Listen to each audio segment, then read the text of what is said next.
감성경제방송 돈다방 미쓰리 5월 31일 화요일 방송 시작하겠습니다. 오늘 돈다방 미쓰리는 앞에서 말씀드린 대로 증권사 증시 전망 준비했고요. 그 내용을 시작하기 전에 제가 앞에 방송에서 정신 나간 소리 한 게 있어가지고 그 내용을 좀 정정해 드리고자 합니다. 제가 미국이 6월 달에 50bp 금리를 인상하면 한국과 미국의 금리 역전차가 발생이 된다. 이런 헛소리를 앞에 방송에서 했는데요. 이 내용을 좀 정정해 드릴게요. 지금 한국은 기준금리가 1.75%입니다. 지난번 5월 26일 금통위에서 25bp 금리 인상한 결과죠. 그리고 미국의 기준금리는 지난번 5월 4일 50bp 금리 인상한 결과 현재 0.75에서 1%입니다. 그러니까 1%라고 기준을 잡고 현재 한국이 미국보다 75bp 금리가 높은 상태죠. 따라서 6월 달에 연준이 50bp 금리 인상을 하면 한국과 미국의 금리 차가 25bp로 줄어들고요. 7월 달에 또 50bp 금리를 인상하면 그때 가서 한국과 미국의 금리 역전차가 발생이 될 것이다. 물론 그 전에 7월 달에 우리 금통위에서 금리를 또 인상한다면 금리 역전차가 안 될 수도 있겠죠. 근데 제가 그날 드리고 싶었던 얘기는 뭐였냐면 우리가 시장에서 이번 달 금통위가 금리 인상할 것 같아 라는 이야기가 돌면 은행에서 대출금리가 먼저 선행적으로 인상되는 것처럼 6월 달에 50bp 금리 인상이 된다면 신흥국 자금 유출이 선제적으로 반응해서 좀 빨라질 것이다. 이 이야기를 하고 싶었는데 말이 좀 엉망이 됐습니다. 제가 정신줄을 놓은 게 아니라 알코올성 치매가 아니라 좀 마음이 좀 앞섰던 것 같아요. 제가 물론 맥주를 좋아하지만 술통처럼 그렇게 술을 퍼마시지 않기 때문에 알코올성 치매는 없습니다. 자, 오늘 준비한 방송 내용을 좀 시작을 해보면은요. 오늘 제가 준비한 증권사 증시 전망은 두 군데입니다. 교보증권과 하나금융투자증권이고요. 원래는 월 말이면은 대부분 증권사가 증시 전망을 내놓는데 애널리스트들도 조금 증시 전망에 헷갈리면 6월 초에 달이 시작이 된 다음에 상황 보고 내놓기도 합니다. 그건 뭐 크게 염두할 부분은 아니고요. 대신 제가 예전부터 돈다방 미쓰리 청취자분들에게는 말씀을 드렸는데 애널리스트들도 사람입니다. 따라서 다음 달 증시 전망을 쓰는 그 당시 시장 분위기가 괜찮으면 다음 달 증시 분위기 괜찮다고 쓰고요. 시황 분위기가 안 좋을 때 다음 달 증시 전망을 쓰면 다음 달도 보수적으로 임해라. 이런 어떤 뉘앙스를 줍니다. 그 부분만 참조하시면 될 것 같습니다. 자, 우선 교보증권의 6월 달 증시 전망 보도록 하겠습니다. 코스피 전망치 2600에서 2800입니다. 전망치 코스피 밴드는 그렇게 의미가 없고요. 교보증권은 그렇게 장밋빛 전망을 하는 증권사는 아닙니다. 조금 보수적으로 시각을 내놓는 증권사 중에 하나고요. 교보증권의 6월달 증시 전망은 이렇습니다. 중장기 보수적 투자 의견 속에서 한숨 돌릴 수 있는 기회가 올해 6월부터 7월일 듯하다. 즉 중장기라고 했으니까 교보증권은 최소 2023년 상반기까지는 보수적인 투자 의견을 갖고 있다라는 얘기겠죠. 그 기간 속에서 6월 7일 괜찮을 것 같다. 이렇게 얘기하고 있습니다. 교보증권이 그렇게 보수적인 관점을 계속 유지하는 이유는 지금 시장에는 부정적인 이슈가 너무 많기 때문이다라고 합니다. 소비가 둔화되는 경기 침체 신호가 등장하기 시작했고 미국 글로벌 기업의 급격한 실적이 악화되고 있다. 급격하게 실적이 악화되고 있다 이거죠. 그러면 올 여름에 준비하는 투자 환경은 어떨 것인가? 약세장에서 발생하는 일시적 랠리임을 가정하고 전략을 세워야 된다. 즉 지금 증시는 데드캣 바운스다. 그 데드캣 바운스가 6월과 7월 달에 나타날 것이다. 그런데 중장기적으로는 보수적이다. 이런 관점인 거죠. 지난 5월달 증시는 인플레이션 리스크, 강도 높은 긴축 통화 정책의 불편함 때문에 하락했다. 그 분위기 속에서도 끝없이 추락을 반복하는 미국 시장과 달리 국내 증시는 충격에 대한 민감도가 적고 선별적으로 반등을 시도하는 희망을 찾을 수 있는 시간이었다. 아니었죠. 지난주 어땠습니까, 여러분? 지난주 뉴욕 증시는 6%가 상승하는 동안 대한민국 증시는 오히려 하락했습니다. 그런데 왜 교보증권은 이런 멘트를 했을까요? 교보증권이 6월달 증시 전망을 내놓은 시기를 보면 알 수 있습니다. 예, 그건 제가 말씀을 안 드릴게요. 글로벌 주식시장의 문제는 미국과 중국의 어색한 관계다. 따라서 미국과 중국의 협력 관계가 다시 살아나야 된다. 2022년 하반기에 미국과 중국이 좀 친해졌으면 좋겠어. 친해지기를 바라. 뭐 이런 거죠. 근데 제가 이런 얘기 해드렸잖아요. 미국과 중국이 협력할 수 있는 유일한 방법은 외계인이 쳐들어오면 됩니다. 중국은 미국에게 이렇게 얘기를 해요. 어이 미국, 니네는 선진국에서 짱 먹어. 우리는 신흥국에서 짱 먹을게. 그럼 안 되겠니? 이렇게 주장하면서 미국에게 들이대고 있고요. 미국은 웃기고 있네. 야, 하늘에 태양이 둘일 수 있냐? 뭐 큰 태양, 작은 태양 뭐 둘일 수 있냐? 안 되거든? 이렇게 막고 있는 겁니다. 따라서 미국과 중국이 협력할 수 있는 방법은 공공의 적이 나타나야 되거든요. 근데 지금 공공의 적이라고 해도요, 여러분. 만약에 러시아가 공공의 적이라고 칩시다. 러시아가 공공의 적인가요? 아니잖아요. 그래서 러시아는 미국과 중국이 협력시킬 수 있는 그런 재료가 안 되고 유일하게 외계인이 쳐들어와야 됩니다. 그만큼 지금 패권 전쟁은 굉장히 강력해지고 있습니다. 자, 그러면 두 번째, 하나금융투자증권의 6월달 증시 전망을 보도록 하겠습니다. 하나투자증권은 6월달 코스피 밴드는 제시하지 않았고요. 대신 하반기 2530에서 2810포인트로 잡았습니다. 3000포인트 어린 반푸너치도 없죠. 하나금융투자증권은요, 증권사 어떤 그 포지션을 봤을 때 좀 고를 외치는 쪽에 있는 증권사입니다. 그렇게만 생각해 두시면 될 것 같고요. 자, 하나금융투자증권이 고를 외치는 증권사다라고 말씀을 드렸으니까 6월달 어떤 증시 전망을 내놨겠습니까? 연준이 빅스텝에서 베이비 스텝으로 전환했다. 물론 금리 인상폭은 낮아질 수 있지만 금리 인상 기조는 유지되긴 한다. 야, 베이비 스텝이 뭡니까? 25bp 금리 인상이에요. 혹은 금리 동결입니다. 6월달, 7월달에 50bp 금리 인상하고 하반기 9월달, 11월달, 12월달 금리 결정에서 연준이 금리를 동결하거나 혹은 25bp만 할 가능성이 높다라는 거죠.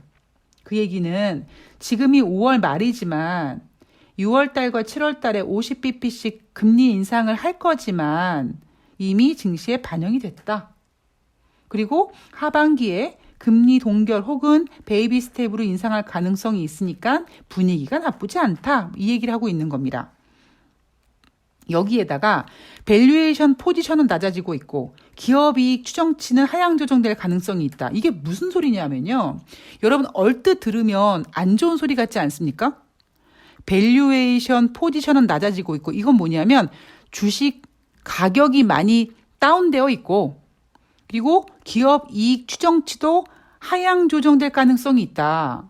아 뭐야 젠장 그러면 안 좋다라는 거잖아. 이렇게 생각하실 수 있지만 여러분 경제는 말장난이에요. 이게 왜 악재가 아니라 이게 호재로 둔갑할 가능성이 있냐면요. 밸류에이션 포지션은 낮아지고라는 얘기가 무슨 얘기냐면 여러분 지금 주식시장 싸잖아요. 이렇게 주장할 수 있고요. 또 하나는 기업이익 추정치가 하향 조정될 가능성이 있다. 기업 실적이나 경제 지표나 주식시장에서 리딩될 때 뭐 전월 대비 부진하다 라고만 얘기를 하면 안 좋아 보이지만 이거를 호재로 둔갑시킬 수 있는 유일한 멘트가 있습니다. 그게 뭐냐면 전월 대비 부진했지만 예상치보다는 잘 나왔다. 따라서 우리가 흔히 실적 시즌 앞두고 실적 가이던스를 제시하지 않습니까? 다가오는 실적 시즌에 뭐 삼성전자 실적이 안 좋아질 것 같다. 이렇게 얘기를 합니다. 그러면 이미 눈높이는 많이 낮아져요. 그리고 어차피 낮아진 눈높이니까 눈높이를 더 낮춥니다. 근데 막상 기업이 실적 발표를 했는데 물론 예상대로 실적이 안 좋았지만 예상했던 것보단 실적이 쥐 오줌 만큼이라도 잘 나왔다. 그러면 선방했네. 잘 나왔네. 이렇게 포장이 될 수 있는 겁니다. 거기에다가 예상치보다 잘 나왔다. 그리고 전월 대비 부진했지만 하반기 괜찮을 것이다. 뭐 이렇게 예쁘게 포장하면 투자자들 등쳐먹기 딱 좋은 거죠. 그리고 하나금융투자증권이 긍정적인 요소로 제안한 내용이 뭐냐면 달러 매수 심화가 약화될 것이다. 즉 달러가 약세가 될 것이다. 달러가 약세가 될 수 있는 이 근거 중에 하나가 바로 유럽 ECB에서 금리 인상을 할 가능성이 있기 때문에 유로화가 금리 인상을 하면 상대적으로 달러화 가치가 떨어질 것이다. 그럼 달러화 가치가 떨어지면 외국인들이 우리나라 주식시장을 다시 돌아올 것이다 이거잖아요. 이론적으로는 맞아요. 그런데 여러분, 우리가 인생을 살면서 교과서대로 인생이 흘러가지 않지 않습니까? 뭐 변칙부터 시작해서 뭐 별의별 게 많지 않습니까? 아니 법정에서 싸울 때도요. 우리가 왜 판례라는 게 뭡니까? 정해져 있는 거 이외에 좀 다른 것들을 다 고려하는 거 아니겠습니까? 달러 매수가 약해진다. 그리고 그 이유 중에 하나가 유럽에서 금리를 인상할 것이다. 유럽에서 금리를 인상하면 달러가 약세해야 될 것이고 달러가 약세해야 되니까 우리나라의 유럽 외국인들이 매수해 줄 것이다.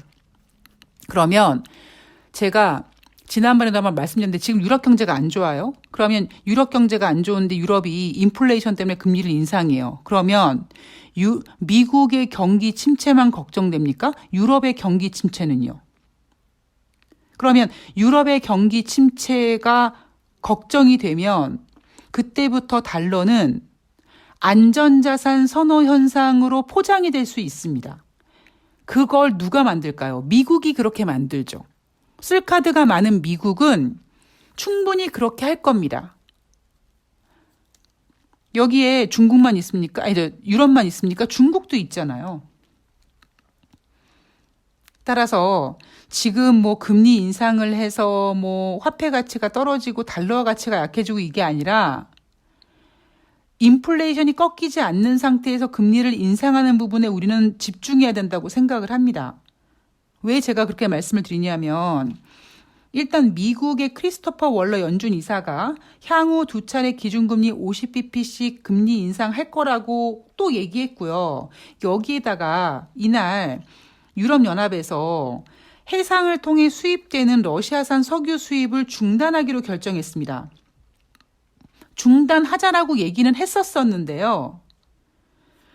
러시아산 원유 의존도가 65%에 달하는 헝가리가 반대를 했었어요. 그런데 이번에 찬성으로 선회를 합니다. 그래서 바다를 통해서 들어오는 러시아산 석유 수입이 중단됐고 연말까지, 그러니까 확 중단시키는 게 아니라 점차적인 중단을 통해서 연말까지 90%까지 중단시켜버린다고 합니다. 해상으로 수입되는 러시아산 원유는요, 3분의 2라고 하고요. 나머지 3분의 1은 드루즈바 석유관을 통해서 육류로 들어온다고 하죠. 그러면 여러분 3분의 2가 더 많잖아요. 해상으로 들어오는 석유가 더 많지 않습니까? 러시아산 석유가. 그럼 이게 점진적으로 막히면 유가는 쉽게 떨어지기 어렵습니다. 유가가 쉽게 떨어질 수 있는 유일한 방법은 이제부터 오펙과 오펙 회원국들이 증산을 팍팍팍팍 해줘야 되는데 얘네가 고민하고 있어요. 왜 고민하냐면 경기 침체를 고민하고 있는 거예요. 지난 4월 달에 IMF와 세계은행에서 글로벌 경제 성장률 하향 조정했잖아요. 그러니까 오펙과 오펙 회원국들이 지금 쉽게 증산 카드도 못 내놓고 있습니다. 따라서 그 얘기는 당분간 인플레이션이 계속 유지가 될 거라는 겁니다. 자, 여기에다가 여러분 중국 얘기를 하나 할게요. 중국은 지금 여러분 제가 이 방송을 녹음하고 있는 시간이 5월 31일 오후 1시가 지금 막 지났는데요. 우리나라 주식시장도 지금 상승하고 있고 중국 증시도 상승하고 있습니다. 중국 증시가 상승하는 이유는 뭐냐면 6월 1일부터 상하이가 봉쇄 해제되는 기대감이죠. 제가 늘 말씀드리지만 주식을 매매할 때 혹은 시황이나 경제를 볼 때 한쪽 면만 보면 안 됩니다. 보이지 않는 면도 봐야 돼요. 우리가 중국 했을 때 그래 중국 그동안 코로나 때문에 폐쇄됐다가 그 큰 도시 상하이가 이제 오픈되는데 기대감 할 수도 있지만요.